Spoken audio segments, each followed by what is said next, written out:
పరిస్థితి ఏర్పడింది. మరి అలాంటి సందర్భంలో అసలైన దిగువస్థాయి సిబ్బంది సమాజానికి రెవెన్యూ శాఖ దిగువస్థాయి సిబ్బందులకు వాళ్ళ ప్రయోజనాల కోసం వాళ్ళ సర్వీస్ మాటల హక్కులు సాధించుకునేడానికి వాళ్ళ ప్రమోషన్ల కోసం మరి 317 జీవోలో విచ్చలవిడిగా చెల్లాచెదురుగా వేయబడ్డ సీనియర్ స్టేట్ నాయకత్వాన్ని మొదలుకొని మరి అనేక రకాల మొత్తం డిపార్ట్మెంట్ కి బలమైన నాయకత్వం అవసరం అంటే అది గత 10 సంవత్సరాల్లో బలహీనపడ్డ అస్తిత్వాన్ని కోల్పోయిన ఒక స్కెలెటన్ మాదిరిగా మిగిలిపోయిన రెవెన్యూ శాఖకి మరి ఆ రెవెన్యూ శాఖను బలహీనపడొద్దని అప్పటి రాష్ట్ర రెవెన్యూ శాఖ మంత్రి ఈ రాష్ట్ర పాలనా అధ్యక్షుడు అప్పటి ముఖ్యమంత్రి గారే మరి బలహీనపరిచే క్రమంలో అతన్ని సవాలు ఎదుర్కొని ఆయన అప్పటికి ఫోకల్ పోస్టు కీసరా పోస్టు ఆర్డీఓగా ఉన్నా క్రియాశీలక నాయకుడిగా ఉన్నా మరి ఆయన పోస్టు స్వార్థము ఆయన కెరియర్ చూసుకోకుండా మరి దిగువ స్థాయి విఆర్ఓని తీసేస్తున్నారు, వ్యాధుల్ని తీసేస్తున్నారు, రెవెన్యూ శాఖని బలహీనపరుస్తున్నారు, అస్తిత్వాన్ని కోల్పోయేలా చేస్తున్నారు అనే సందర్భంలో మరి ఆ విఆర్ఓల కోసం రిప్రజెంటేషన్ ఇస్తూ మరి అలానే అప్పటి ఆర్టీసీ కార్మికులకు మరి మనం 1000 మంది ఉన్నాం, మనల్ని బలహీనపరుస్తున్నారు, అలానే 50,000 మంది ఉన్న ఒక సంస్థ సిబ్బందిని ఆర్గనైజేషన్ ని మనం మద్దతు ఇస్తే తిరిగి మన వ్యవస్థను కాపాడుకోవచ్చనే క్రమంలో వాళ్ళకి మద్దతు ఇస్తూ అప్పటి రాష్ట్ర ప్రభుత్వ ముఖ్యమంత్రి గారికి డైరెక్ట్ గా ఆయన టార్గెట్ అయ్యి మరి భూపాలపల్లి జయశంకర్ జిల్లాకు ట్రాన్స్ఫర్ చేయబడ్డాడు. అలా ట్రాన్స్ఫర్ చేయబడ్డారు అనగారు మరి నాకు జాబ్ వద్దు, నేను లీవ్ పెట్టేసి వాలంటీర్ రిటైర్మెంట్ కూడా అప్లై చేస్తున్నారు. దాన్ని ఆమోదించే ధైర్యం లేక ఈయనెక్కడ ఎమ్మెల్యే అయిపోతాడు, ఈయనెక్కడ ముఖ్యమంత్రి అయిపోతాడు, మంత్రి అయిపోతాడు, నా ప్రభుత్వాన్ని ఎక్కడ కూడగొట్టేస్తాడు అనే 4 సంవత్సరాలు కింద పెట్టుకొని కూర్చొని మరి ఎలక్షన్ ముందు చేశారు. సో ఎక్కడ పోగొట్టుకున్నామో అక్కడనే సాధించుకోవాలా.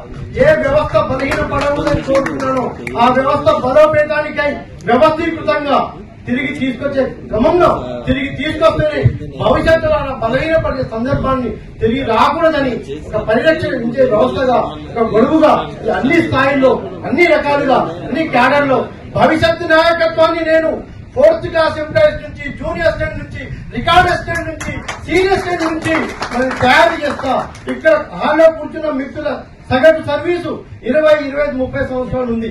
మరి మీ అందరికీ భవిష్యత్తు నాయకత్వాన్ని మీకు గుర్తింపునిచ్చి మీకు చేదోడు వాదనకు నిలబడి మీకు భవిష్యత్తులో ఈ శాఖని మీరే రక్షించుకోవాలి. లక్ష్యం నాకు సందర్భం వస్తే రిటైర్ అయిపోతాను, మరి ఇంకో సందర్భం వస్తే నేను రిటైర్ అయిపోతాను. మరి మా తదనంతరం ఈ వ్యవస్థను రక్షించుకునే సైనికులు సైన్యాధ్యక్షులు మీ దగ్గర నుంచి తయారు చేయాలని ఈ రోజు అసలు సంఘాలు ఎవరి కోసం అండి? తహసీల్దార్లకు డిప్యూటీ కలెక్టర్లకు అవసరమే, కానీ వాళ్ళ ఎగ్జిక్యూటివ్ వాళ్ళ రోడ్డుకి ధర్నా చేస్తారా లేదా ప్రభుత్వాన్ని విమర్శిస్తారా? ఒక ఎగ్జిక్యూటివ్ పొజిషన్ లో ఉంది. తహసీల్దార్ సంఘాలు ఎవరికి అవసరం అంటే నాన్ గెస్టెడ్ సిబ్బందికి అవసరం, మినిస్ట్రియల్ స్టాఫ్ అవసరం. వేల మంది లక్షల మంది ఉండేట్లు వాళ్ళు మరి వారి ప్రయోజనాల కోసం, వారి ప్రమోషన్ల కోసం, వారి సర్వీస్ మ్యాటర్ల కోసం మరి వారికి తహసీల్దార్ దగ్గర నుంచి, ఓ ఆర్డీఓ దగ్గర నుంచి, ఒక స్పెషల్ డిప్యూటీ కలెక్టర్ నుంచి, ఒక డిస్ట్రిక్ట్ అడ్మినిస్ట్రేషన్ నుంచి మరి వాళ్ళ ప్రయోజనాలు కాపాడేదానికి ఒక వేదిక ఉండాలి. మరి ఇప్పుడున్న సంఘాలన్నీ కూడా అధికార కేంద్రీకృతంగా అధికారులే 90% ప్రాతినిధ్యంగా ఉన్నాయి. మరి అలాంటి సందర్భంలో అన్న మీరు ఏం చేద్దాం తమ్ముడు అంటే అన్న తహసీల్దార్లు ఉన్న సంఘాలు తహసీల్దార్లే ఉన్నారు, మరి పైన డిప్యూటీ కలెక్టర్ చూసుకుని మనకున్నాం. మరి మనం ఎంతమంది సమస్యని నువ్వు భుజానెత్తుకొని నడుచుకుంటావు, నువ్వు టేబుల్ తిరిగి చేస్తావు.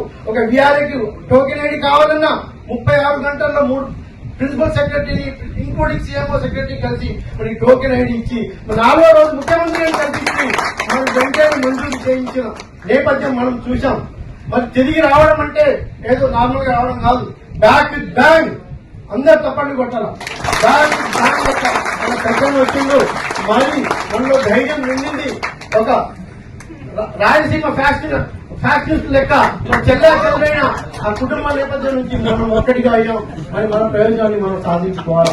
మనకు బలమైన నాయకుడు కావాలా. ముఖ్యమంత్రి గారితో స్వయంగా సంబంధాలున్న ఆత్మీయ బంధం ఉన్న అభిమానించే ఒక నాయకుడు మనకు కావాలా. నాయకత్వంతోనే మనం మన విజయాలు సాధించుకుంటాం.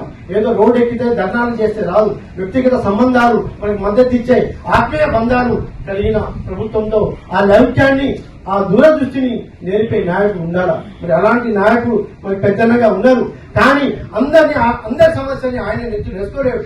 మరి ఈ అధికార వ్యవస్థ నుంచి నిజమైన పరిరక్షణ కావాల్సిన వ్యవసాయ సిబ్బందికి మీ వేదికను, ఒక బలమైన వేదికను మీకే తయారు చేసి మరి ప్రతి మండలంలో, ప్రతి డివిజన్ లో, ప్రతి జిల్లాలో మీకంటూ ఒక వేదిక ఉండాలని ఆయన ఆలోచించాడు.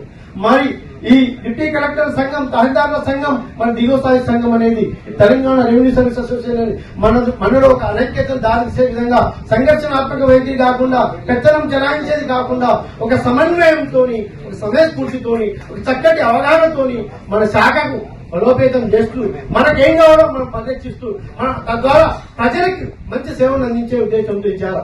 మరి అలానే అన్నగారు సిపిఎస్ తమ్ముడు అత్యధిక రెవెన్యూ శాఖ అంటే 20-30 వేలు ఉన్నాం.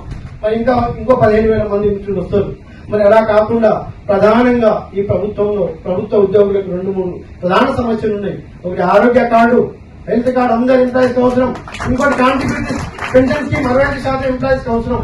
ఇలా వ్యవస్థీకృతంగా కావాల్సిన దానికి గుర్తించి మరి Telangana contributory pension scheme employees union అనే ఎంప్లాయీస్ యూనియన్ గా మరి నేను చొరవ తీసుకుంటానన్నా మరి మీరు హామీ జాయింట్ యాక్షన్ కమిటీ చైర్మన్ గా మరి ప్రధాన ఉద్యోగులందరూ ఇబ్బంది పడుతున్న సమస్యలు మరి మీరు మీ ఆశీస్సులతో, మీ మార్గదర్శకత్వంతో, మరి మీ సపోర్ట్ తో మరి మీ ప్రభుత్వ పెద్దలకు, ముఖ్యమంత్రి గారికి, రెవెన్యూ శాఖ మంత్రికి కీలక బాధ్యతలు వహిస్తున్న అందరు మంత్రివర్యులకు మీరు దగ్గరున్నారు. ప్రభుత్వ ఉన్నతాధికార వర్గానికి కూడా దగ్గరున్నారు. మరి నేను ఒక కాంట్రిబ్యూటరీ పెన్షన్ స్కీమ్ ఎంప్లాయీని, మీరు ఒక కాంట్రిబ్యూటరీ పెన్షన్ స్కీమ్ ఎంప్లాయీని. మరి మీరు ఓకే అంటే నేను చొరవ తీసుకొని దానికోసం కష్టపడతానన్నా. దాని ద్వారా ప్రతి కుటుంబం ఆర్థిక భరోసాను రిటైర్మెంట్ తర్వాత మరి అనతి కాలంలోనే ఆ ఉద్యోగికి ఏమైనా అయినా కూడా మరి ఆ కుటుంబానికి ఒక ఆర్థిక భరోసా